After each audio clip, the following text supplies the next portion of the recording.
मैं अब जो कथा करने जा रही हूँ वो है चित्रकेतु की कथा। चित्रकेतु जो है भागवत पुराण की कथा है।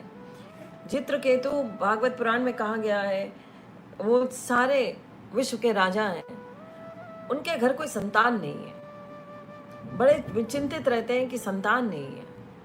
तो कह रहे हैं चित्रकेतु की कथा, चित्रकेतु नाम से ही क्या समझ आता है कि चित्रकेतु का अर्थ है he is the representative of जीवात्मा who leads his life trying to fulfill his dreams and desires and getting attached to the family, friends and kith and kin. Chitraketu नाम ही ये बताता है कि वो व्यक्ति की कथा है, उस जीवात्मा की, हमारी जैसी जीवात्मा की कथा जो इस संसार में फंसना चाहती है, जो इस संसार में के भोगों में फंसना चाहती है और भोगों में फंसती है और अपने ही सपनों को पूरा करना चाहती है, अपनी इच्छाओं को, अपनी डिज़ायर्स को, अपनी वांट्स को, उनके पीछे भागती है। जब हम अपनी डिज़ायर्स के पीछे भागते हैं तो इट इज़ दैट कि हम इस संसार में फंस जाते हैं। तो ऐसे ही चित्रकेतु की कथा है जो जिसके घर में संतान नहीं है और उस संतान के लिए वो प्रयास कर रहा है और उसके लिए बड़ा चिंतित है। तो उसे ज्ञान कैसे आया, यही कथा है। चित्रकेतु जब इतना संतान के लिए तड़प रहा है तो उसके पास आए हैं अंगीरा मुनि। अंगीरा मुनि ने उन्हें एक वर दिया और कहा तुम्हारे यहाँ संतान होगी, पुत्र होगा और वो तुम्हें सुख भी देगा और दुख भी देगा। अब चित्रकेतु ने सोचा राजा का पुत्र होगा, संतान तो आएगी तो सुख तो आएगा, पर दुख तो होगा भी तो मैं सह लूंगा। वो राजा का बेटा है, अगर थोड़ा बहुत दुख भी दे देगा तो मैं सह लूंगा। उसने बहुत ही प्रसन्न हो गया। वो उसके पुत्र का नाम रखा गया हर्ष शोका। हर्ष का अर्थ होता है बहुत प्रसन्नता दे हो और शोक का अर्थ है बहुत दुख हो। उसका नाम ही हर्ष शोका रखा गया। गुरु महाराज जब भी ये लेक्चर देते हैं इसके ऊपर, चित्रकेतु की कथा पर, वो हमेशा कहते हैं हम हर जीव, हमारा नाम ही हर्ष शोका है। हम सभी हर्ष शोका हैं। हम सभी सुख और दुख दोनों हैं हमारे पास। हम सुख भी आता है हमारे पास और हमारे पास दुख भी बहुत है। तो हर्ष शोका जो है, इस राजा की बहुत सारी रानियां थी, क्योंकि संतान का ललाय था तो इसने बहुत सारे विवाह किए थे। इसकी बहुत सारी रानियां थी। अब जिस रानी से हर्ष शोका हुआ वो इसको बड़ी प्रिय हो गई।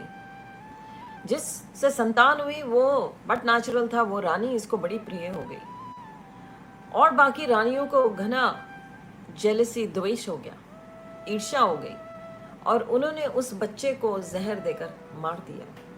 हर्ष शोका मर गया। जब हर्ष शोका मर गया है तो दोनों राजा और रानी, जिस रानी का ये पुत्र था, वो दोनों उससे इतना उस विलाप करने लगे, इतना रोने लगे और उसकी लाश को ही छोड़ नहीं रहे थे कि उसका अंतिम संस्कार हो सके। वो उसकी लाश से अलग ही नहीं हो रहे थे। अंगीरा मुनि वहाँ पहुँच गए। अंगीरा मुनि के साथ वहाँ प्रस्तुत हुए नारद मुनि भी।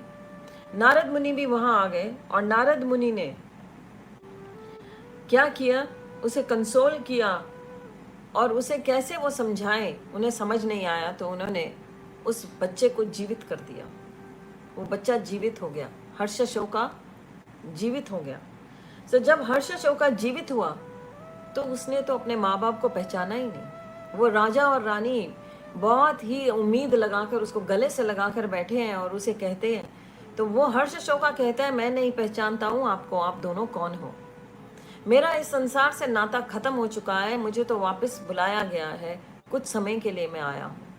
मैं आप लोगों को नहीं जानता हूँ और मैंने तो कई जन्म बिता दिए जन्म मृत्यु में। मैं तो कई जन्मों से भटकता हुआ आ रहा हूँ। कितने ही माँ बाप बदल चुका हूँ, कितने ही कोखों से जन्म ले चुका हूँ, कितने ही मेरी माँ रह चुकी हैं। मैं सबको नहीं पहचानता हूँ। आपको भी त्याग चुका हूँगा, मैं आपको पहचानता ही नहीं हूँ, आप कौन हैं? इतना कहने पर उसने कहा कि all relations, enemies, friends, cousins etcetera in one's life time are transitory. उसने ज्ञान दिया।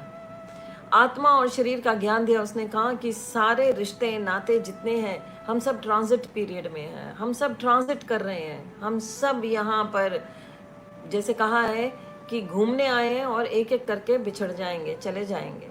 हम इस बाग में, इस भौतिक जगत के बाग में घूम रहे हैं और इस बाग में से एक एक करके एग्जिट हो जाएगा। तो हम सब ट्रांजिट पीरियड में हैं और आत्मा एक ही है जो एटर्नल है। आत्मा एक ही है जो सनातन है।